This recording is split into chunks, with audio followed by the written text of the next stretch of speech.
Michael Moorer in November of 94.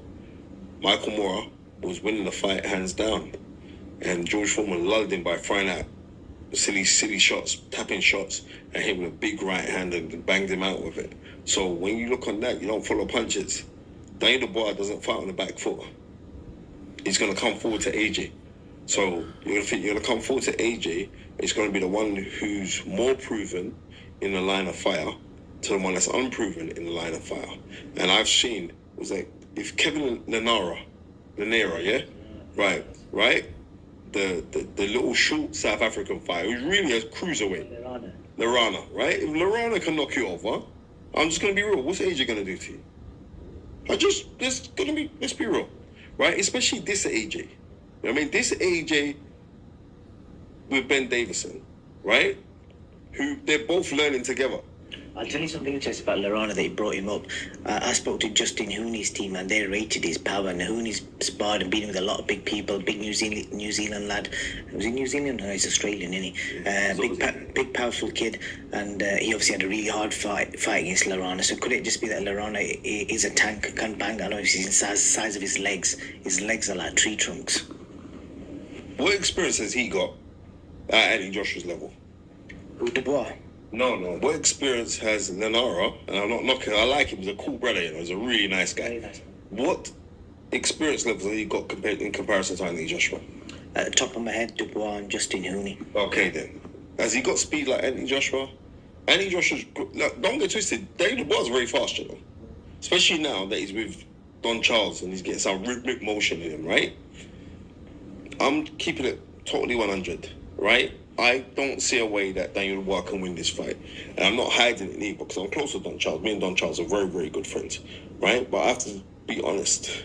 I can't see him winning that fight. Sorry.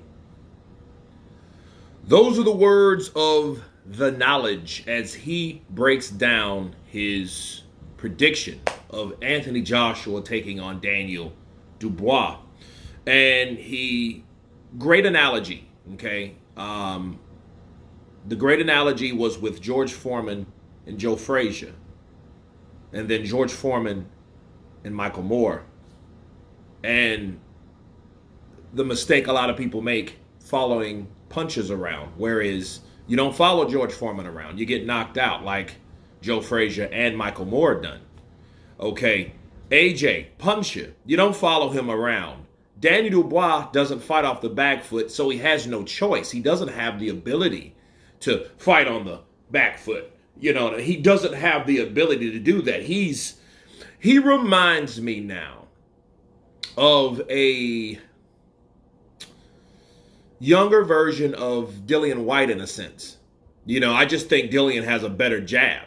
You know, Dillian chops more of his punches. So I think Danny Dubois' punch placement is better than Dillian White's. Even though Dillian White, I think, punches a bit harder, but they are sloppier punches.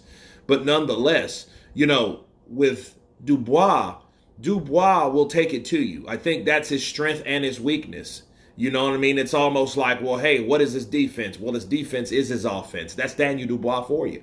And for him not being able to do that, he's going to be forced to fight AJ's fight on following a puncher around.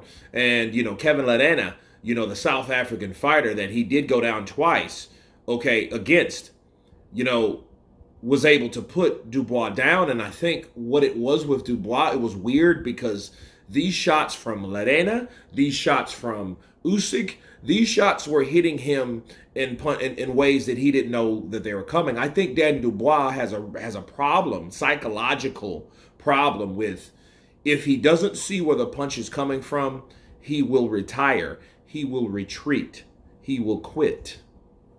And I think that's what it is. That's a mental thing. He doesn't see these punches coming, so when he does endure a punch that he didn't see coming, he's going down south. He's headed towards the canvas, right? So that's what he's going to be looking at, the damn lettering of that canvas. That's what he's going to be seeing, okay? So if anything, what the knowledge is saying, you know, makes a lot of sense when you break it down, because with AJ and Daniel Dubois, Danny Dubois is going to run into something, or is going to be the guy that is pretty much tailor-made for Anthony Joshua. Right uppercuts, left uppercuts, pull counters off the jab. Those type of things will be applied, I feel, with AJ. Okay, because AJ has been with how many different trainers now? 4? McCracken, Garcia, Fernandez, James, now Scott. 5? So, yeah, there is a lot that he can gel together to put together a nice game plan for Danny Dubois. But Danny Dubois, of course, is a guy, he's young, he's strong, he's durable. And if he can see these punches coming, I think he can take these punches that are coming. But how many of these punches that he can take? Or how many, or what will be that one punch that he didn't see, hits him and takes him out of the game? That's my question for that. And I think the knowledge is, on point with that assessment. You guys tell me what you think of Spencer Fearon, the knowledge, breaking down the prediction between Anthony Joshua and Daniel Dubois. Of course, please subscribe. And you guys been Counterpunch. Peace.